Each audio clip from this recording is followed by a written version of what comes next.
Now, as you know, for the school run, this is part of the show that I love to talk about what families are getting up to in London. You've probably got the kids in the car, you're headed home on the school run. And this one is quite a personal one for me, I must say. As you'll be aware, on Saturday, hundreds of thousands of Sikhs in London, myself included, and our family were celebrating Vaisakhi, the birth of the Khalsa. It's a beautiful celebration for us. I was really lucky with the family, headed down to the Gurudwara, had way too much to eat, if I'm honest with you. But, you know, more than anything, I absolutely loved being in the congregation of the Sikh community and listening to Simran. So it was a beautiful time. But if you're not aware, because I was having a chat with the team about this and I was telling them that there's something that I have wanted my daughter to do for a while. And you may have seen this taking place on the streets of London in the lead up to Vaisakhi. Nagar Kirtans take place, and there's been quite a few of them actually, and currently still going on, which are religious processions. And you may well see this during the Nagar Kirtan or of course at many different events. It is known as Gatka, and it is a traditional Sikh martial art form very much associated with the Sikh gurus, and many families during this time of Vaisakhi will be looking at what the young children are doing, understanding their spirituality, but also how they can connect with their faith. And for me, I'm over the moon. My daughter's starting her first ever Gatka class on Friday. In fact, she's already been practicing this week how to wear a patka. But rather than me explain all of this, because there's actually quite a lot of Gatka classes that take place across London, really chuffed to have him back on the show. Friend of Radio London, Amandeep Singh. He is a Sikh educator and lawyer as well. Amandeep, great to speak to you again. How are you doing, mate? Hello, my lovely. It's always wonderful to be on the show and invited back. Happy Vaisakhi to you for last week. Absolutely. And to you, how was your Vaisakhi firstly? It was amazing. I was very honoured to be invited to speak at Trafalgar Square. Lovely. And the celebrations. So that's on that's on YouTube. We did about a 50-minute segment explaining the history of Vaisakhi, and that's gone pretty viral. So if anyone wants to check that out, they can check that out on YouTube as well. Fantastic. Yeah, that was we had an amazing time with the family. Like yourself, regretfully ate too much, I think. I had too much laddu. I had too much laddu. When people are serving so lovingly, it's very hard to say no in that mode of celebration. So anyway, we worked the calories off. So with a bit of grace, hopefully. 2 steps forward, 1 step back. Yeah, no, that's a very fair point. And I was mentioning that, you know, a lot of people who would be tuning into Radio London may not be as well averse to Gatka as you and I are. I would say, however, I'm not some kind of specialist. It's just something that I've seen throughout my life growing up, going to the Gurudwara.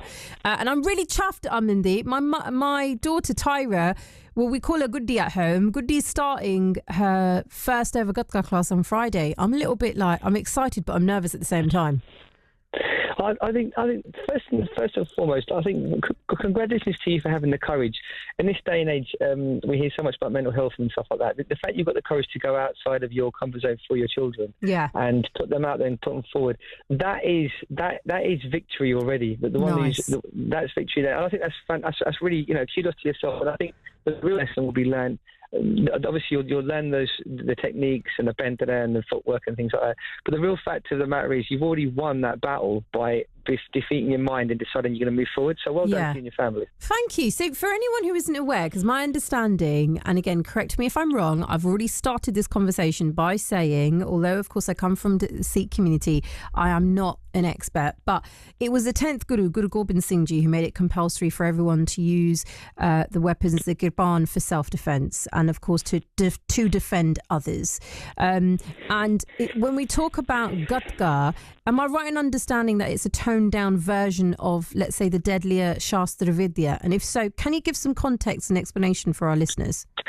Well, to be fair, you raised a few points there. Actually, people will be very surprised to know Shastar Vidhiya, which is the knowledge of weapons, which I think Gatka forms a part of, was actually brought to the earth by Guru Nanak, who was the first Guru, who's perhaps most associated with the langar, the free kitchen, which is the very compassionate, the opposite of that martial tradition, if you will, the idea that we should all just break bread and be together as one. Perhaps what Sikhs are most famous for. Sure. It was actually Guru Nanak that actually brought Shastar Vidhiya to the earth, that knowledge of weapons. It was kept within the house of the Gurus, and in the sixth form, Guru Har Gobind Sahib Ji, that propagation of the teaching that we should be able to stand up for people who are being persecuted, stand up physically for those that are downtrodden, and stand up for those that are in need, to have someone stand for them. It was in the sixth form of Guru Nanak, Guru Har Gobind Sahib Ji, where those teachings were then began to be propagated. The word that you use about compulsory, Guru Gobind Singh Ji on Vaisakhi gave the mandate to the Khalsa that every baptized Sikh should carry a Gurban, which is the sword. Whether or not you could say that was the point at which it became compulsory is probably up for some debate, because before that there would have been many instances where Sikhs would have been called to go and defend the downtrodden. Was it compulsory in 1699 in Vaisakhi? Yes. Was it the first time that it was made compulsory for Sikhs to stand up against injustice? Probably not. Right. So it's probably up for argument as to when it was compulsory. Okay. But certainly in 1699, the Guru called all the Sikhs and said to those that if you want to stand in the light of the house of the Guru, you will need to learn Vidya. You will need to keep a Gurban, so that those who are in need can look to us for defence. Now, that's the point that absolutely, and that's the point that I want to kind of delve into with you a little bit more, because earlier on, it's fair to say it was very much confined within the Sikh community to Gurdwaras, to Nagar Kirtans, to Akharas as well. But it did find its presence in the sports category after the formation of the Gatka Federation of India in 2008. And when I was saying to a friend of mine, oh, my daughter's going to be learning this, she's practicing how to wear her patka, which is a head covering, which is vitally important when she takes part in this. And it involves, stick fighting skills, self-control. There is swords as well. She was quite, taken back. So, again, as you know, my daughter Tyra is only 6 years old. But that's the element I did want to talk to you about, is the kind of sports side of this, which, I think others may not be so aware of. Yeah, I mean, ultimately, the purpose of Gatka is to, or Shastar Vidhiya, is to teach you the knowledge of weapons so that you can stand in defiance of darkness and stand for those who are in need. Historically, we're obviously celebrated as always being on the front line where people have needed that defence.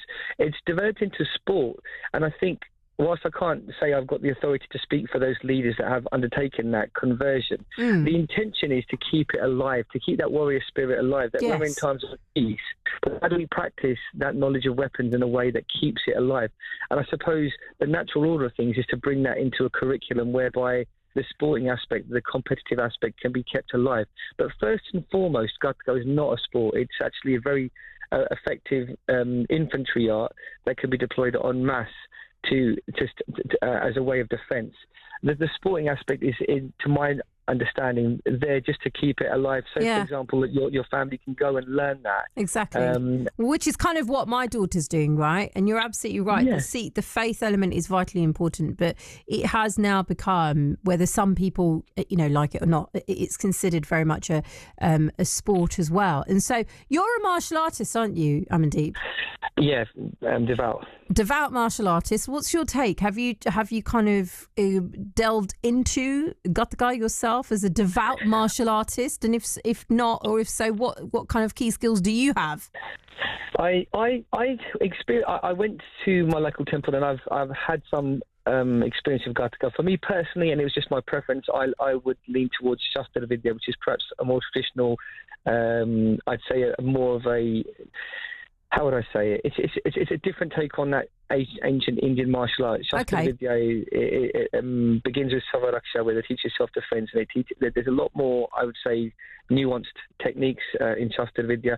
But to be fair, rather than getting caught into the distinction between which art, I would just encourage anybody and everybody that has a wish in their heart to be in a position to stand up for anybody and anyone in the world that's in need, that we learn an art. There's too many people on the sidelines arguing about whether you should learn taekwondo or judo, and everyone's willing to do that on the sidelines. But in reality, if everybody just got involved, they'd be healthier, happier, more confident, free from mental anguish, and as I said to you earlier, full of courage for taking that step. That's the key element, isn't it? It's the one that I think so many of us, and I will keep you posted. Actually, I'm going to be talking about it on the show next week on how Tyra goes in her first Gatka class, which I'm a little bit nervous about. Because the other element is you have to obviously wear a head covering. Some will have a bug or a turban. In Tyra's case, she's going to have a patka on. It's hard keeping it on a 6-year-old, I have to say. Well, I think that's going to be part of the discipline. You'll find that's an aspect of it. You'll find that the path to success is never a straight one. There'll be ups and downs. And I think the real discipline will be if she has a bit of a nick on her finger or a bruise on her hip, or if you can get her to keep going back to the class. And I think those lessons will. Yeah, those lessons will teach success in many aspects of life, and I wish you all the best with that. Thank you, Amandeep. Always a pleasure, never a chore. Great having you on Radio London. Thanks for joining me today. You have a great day, my love. And come back soon, please. You can get more details, by the way, for Amandeep Singh and the videos he's referring to on Basics of Sikhi. Right, time now is for...